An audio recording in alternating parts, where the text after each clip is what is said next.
자, 이제 예수님이 하인들에게 말씀하신 걸 한번 보십시오. 하인들에게 지금 이 상황, 배경을 조금 보면은 그 집에 정결 예식을 위해서 정결 예식을 위한 물을 담는 돌항아리가 있었잖아요. 6개. 그러니까 이 정결 예식을 위한 물을 쓰는 것인데, 정결 예식이라고 하는 것은 그 부정한 것을 씻기 위해서 쓰는 뭐랄까 정결법을 따르기 위해서 쓰는 물이잖아요. 그래서 식사 전에 혹시 내가 손에 부정한 것이 뭐 닿거나 그랬을까봐 물로 씻고 부정하지 않게 음식을 먹게 하기 위해서 이제 손을 씻고 그러는 거거든요. 음식 먹기 전에. 이게 이제 정결법인데, 그 정결법 규정을 지키기 위해서 그 예식에 쓸 물을 담는 그릇입니다.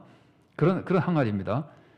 그런 그 항아리가 있었고, 그런데 예수님은 그 정결 예식을 위한 항아리에 물을 담았다가 연회장에게 주라 그럽니다. 그러면 이 정결 예식에 쓰는 돌 항아리에 물을 담으면은 이 물은 정결 예식을 위한 물이 되어 버리잖아요.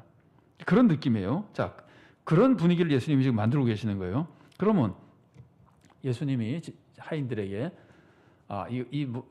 그러면 포도주가 떨어졌다 그러니까 이제 뭔가 해결해 주기를 바라면서 어머니가 부탁했으니까 예수님 말씀하시기를 정결법에 쓰는 돌 항아리에 물을 부어라. 그러면 이제 이 말을 보면은 이 하인들이 이걸 따르기가 어떨까요? 돌 항아리에 물을 부어라. 하인들도 지금 상황을 알고 있는 거 아니에요. 포도주가 떨어졌다고 하는 걸. 그런데 물을 부어라 그러니까 정결법 항아리에 물을 부어라. 정결 예식에 쓰는 항아리에 물을 부어라 그러니까 우리가 지금 부족한 것이 포도주인데 지금 우리들에게 필요한 거는 정결 예식에 쓰는 물이 아닌데, 정결 예식에 쓰는 물도 중요합니다. 그러나 식사하기 전에 예식을 지키기 위해서 필요한 것이지 이미 다 씻고 식사하고 있는 사람에게는 필요 없는 거잖아요. 지금 우리에게 필요한 건 이게 아닌데, 그러니까 그 돌항아리에 물을 부으라고 하는 거는 왜 갑자기 물을 준비하라 그러지? 정결 예식에 물을 준비하라 그러지? 이게 지금 상황을 잘 모르시는 거 아닌가? 이게 좀 굉장히 우리 흡속된 표현으로 뜨악한 말입니다. 되게 이상한 말입니다. 그것도 그래서 참 이상하다. 그래도 뭐 못할 건 아니죠, 이거는. 그냥 부으면 되니까. 그래서 못할 건 아니지만 참 이상한 말처럼 들리게 되는 겁니다. 그러니까 따지기 좋아하는 사람이라면 따질 수 있는 겁니다. 아니, 예수님 지금 우리가 물이 부족한 게 아니고 정결법 물을 지금 필요한 게 아닙니다. 지금은 포도주가 필요한 겁니다. 이래야 되는 거거든요. 근데 어쨌든 차인들이 따랐어요. 근데 그 다음 질문은 더 난처합니다. 그 물을 떠다 연회장에게 주라. 아니, 연회장이 지금 사람들 손 씻어 주려는 게 아니잖아요. 연회장은 지금 포도주가 떨어지기 전에 포도주를 이제 나눠줘야 될 사람, 관리해야 될 사람이잖아요. 그런데 연회장은 포도주를 기대할 텐데 물을 갖다 주라 그러니까 하인들 입장에서는 이게 물이 포도주로 변할 것 같진 않고 그건 상상도 할 수 없는 일이잖아요, 보통 사람들이.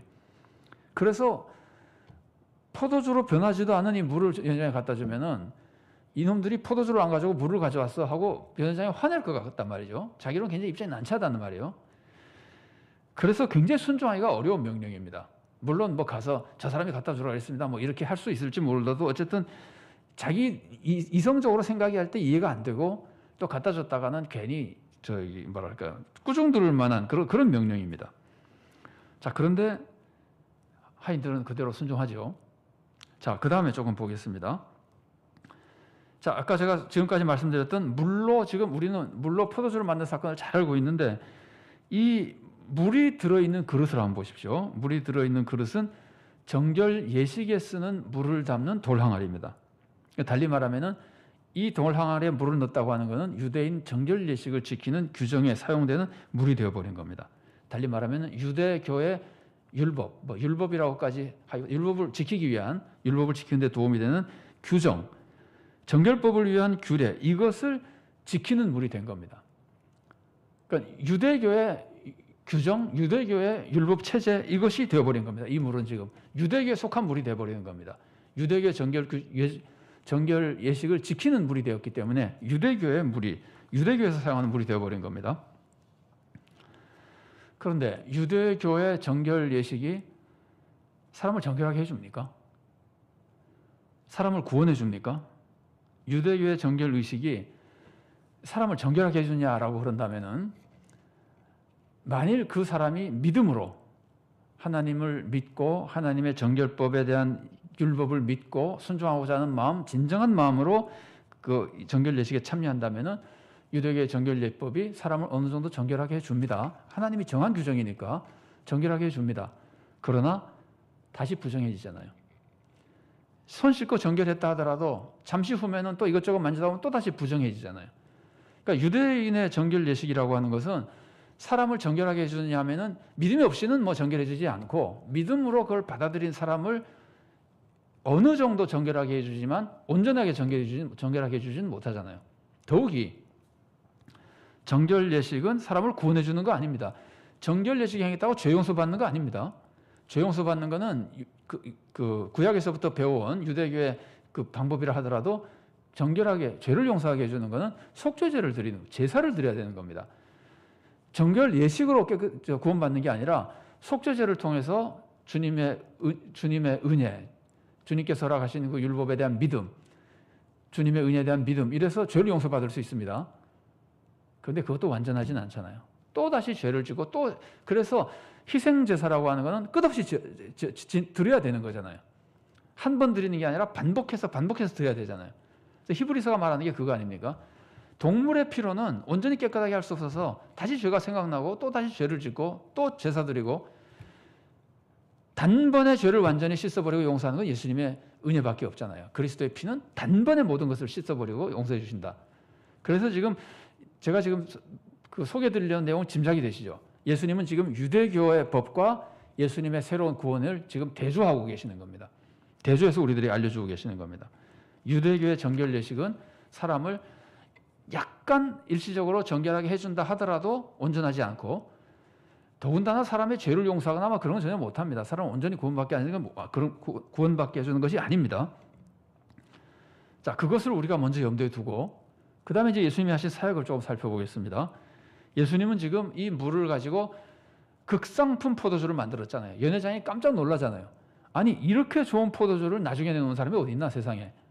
그래서 성경 말씀이 그렇게 돼 있죠. 사람마다 좋은 것을 먼저 내고 처음에 포도주 맛을 알 때 먼저 좋은 것을 내고 취한 다음에는 맛을 잘 모르니까 그때 나쁜 걸 낸다 그러는데 아니 이렇게 좋은 걸 이렇게 놔뒀다가 이제야 내는 사람이 세상에 어디 있나 할 만큼 포도주가 아주 극상품 포도주였단 말이에요.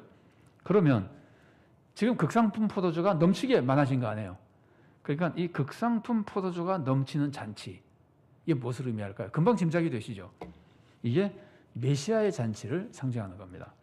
자, 제가 성경 말씀 한 곳 읽어드리겠습니다. 이사야 25장 6절 말씀입니다. 만군의 여호와께서 이 산에서 만민을 위하여 기름진 것과 오래 저장하였던 포도주로 연회를 베푸시리니 곧 골수가 가득한 기름진 것과 오래 저장하였던 맑은 포도주로 하실 것이며 하나님께서 구원을 이루셔서 베풀어 주실 때 기가 막히게 좋은 음식과 기가 막히게 좋은 포도주로 잔치를 베풀어 주겠다는 거예요. 이게 메시아 잔치를 보여주는 하나님의 예언의 말씀이거든요. 그래서 이 성경을 제대로 알고 있는 사람, 성경에 익숙한 유대인들은 그때 성경에 많이 구약 성경에 익숙한 사람들이 많았죠. 그랬을 때 이 좋은 포도주가 이렇게 풍성하다고 하는 것은 메시아 잔치를 상징하는 것이고 이게 나중에 예수님에 대해서 제대로 알고 나면은 이게 그 뜻이라는 것을 사람들이 알게 되는 겁니다. 그래서 이제 오늘 우리는 예수님에 대해서 이미 알기 때문에 이 말씀의 의미를 더 잘 이해할 수 있게 되는 겁니다. 성령님의 감동으로 그동안의 많은 선배들을 통해서 이걸 가르쳐 주셨기 때문에 자, 그래서 이 말씀 예수님이 포도주가 극상품 포도주가 넘치는 잔치로 바꿔주신 것은 예수님이 메시아 잔치를 베풀어 주시는 분이다. 그럼 예수님 뭐가 되는 거예요? 예수님이 메시아가 되는 겁니다. 예수님이 메시아라는 것을 보여준 사건입니다. 그래서 오늘 본문은 이렇게 얘기하죠. 이 본문으로 이 기적을 통해서 그의 영광을 나타내셨다. 예수님의 영광을 보여주었다 그러잖아요. 그럼 무슨 영광이겠어요? 예수님이 메시아라고 하는 예수님의 영광을 보여주신 겁니다. 그래서 어떻게 하겠습니까? 그래서 예수님을 믿게끔 만드는 데 도움이 되도록 하는 거죠. 예수님을 메시아로 믿게끔 만드는 그런 기적인 겁니다. 그런데 재미있는 거는 요한복음에서 이 기적을 뭐라고 표현합니까? 표적이라고 표현합니다. 표적이라고 하는 것은 그 같은 기적이라 하더라도 그 기적을 기적이라는 의미, 놀라운 일이다. 놀라운 일이라는 것에 강조점을 두는 것이 아니라 그 기적이 가지고 있는 상징적인 의미에 강조점을 둘 때 표적이라고 그럽니다. 그러니까 표적은 신앙적인 의미를 상징적으로 잘 보여주는 것들. 요한복음에서는 이 표적이 굉장히 중요한 의미를 가지고 있습니다. 요한복음은 보통 기적이라고 그러지 않고 표적이라고 합니다. 예수님이 기적을 행한 것을 표적이다. 놀라운 일을 행한 게 중요한 게 아니라 예수님이 메시아라는 걸 보여주는 게 중요하다는 거예요. 그래서 이제 표적이라고 그러는데, 표적을 이제 헬라어에서는 세메온이라고 그러지만 우리가 잘 모르는 단어니까 영어로 하면 좀 쉬울 거예요. 영어로는 표적을 사인이라고 합니다. 사인.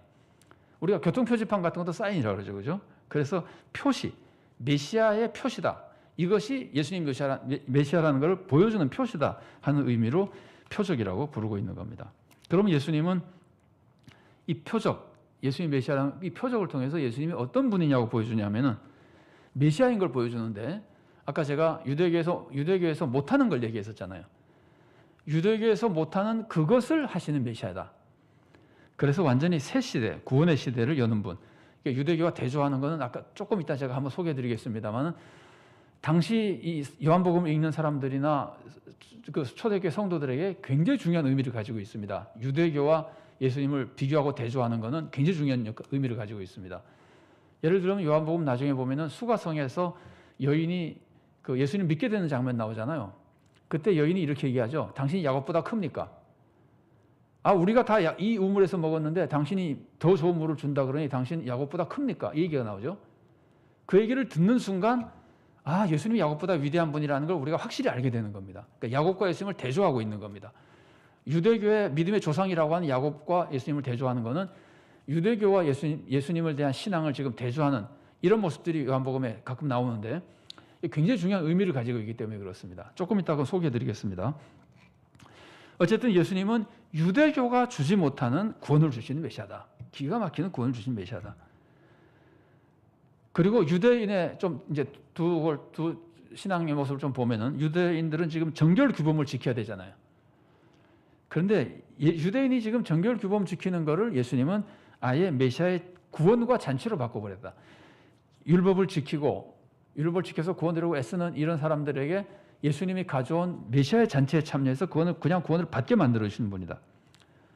지금까지는 가지지 못했던 그 구원의 은혜를 예수님이 와서 누리게 해주시는 분이다. 그러니까 예수님은 구원의 메시아고, 유대교에서 주지 못하는 구원을 주시는 분이고, 구원의 시대를 여신 분이고, 그리고 이 구원의 시대라고 하는 것은 기가 막히는 기쁨의 시대다. 이걸 이제 같이 보여주고 있습니다. 우리는 포도주를 잘 안 마시니까 포도주에 대한 기쁨을 잘 모르겠습니다만, 이 포도주를 즐기면서 살아가는 유대인들의 입장에서 볼 때 물을 마시는 것하고 포도주를 마시는 것하고 다르잖아요.